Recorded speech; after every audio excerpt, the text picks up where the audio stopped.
Who do you think gender roles were designed to benefit, if they were designed? I don't think they were necessarily designed. I just think that was the way that... The reason why I would say that women will always be different to men in a way that kind of puts them at a disadvantage is the fact that we have, in some ways, the burden of being the ones who have to rear children, in the sense that we're the ones who are pregnant for 9 months.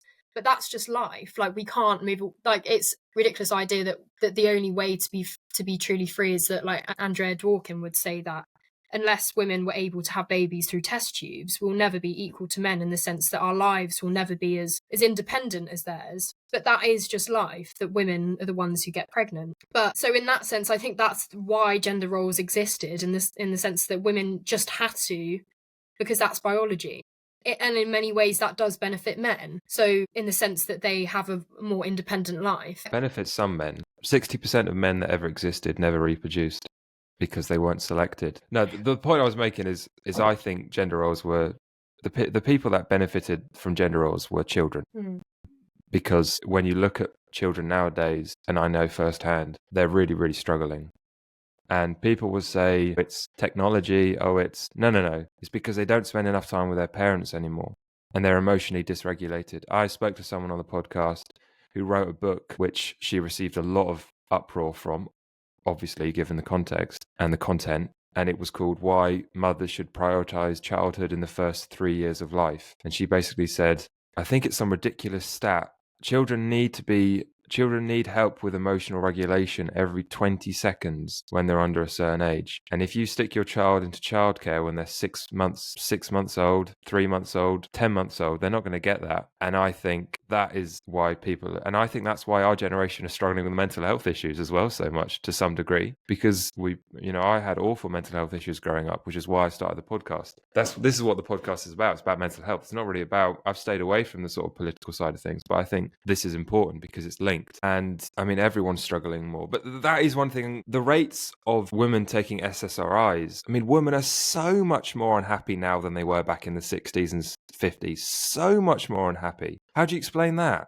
I genuinely mean it. What's happened there? I mean, I'd be interested to see how those studies were carried out. Fair enough.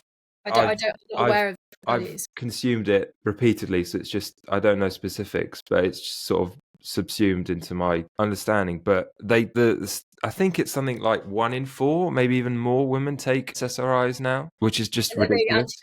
Antidepressants, yeah.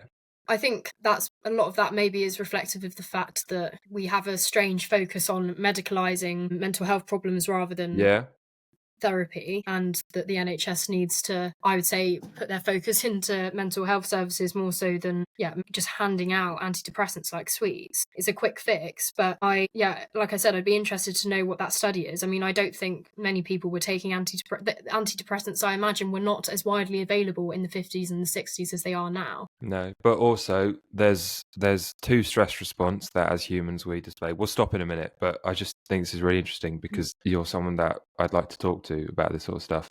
But there's 2 stress response. There's fight or flight, and there's tend and befriend. And no one knows about tend and befriend, but it's the female version. It's the stereotypically female or the biologically female version of fight or flight.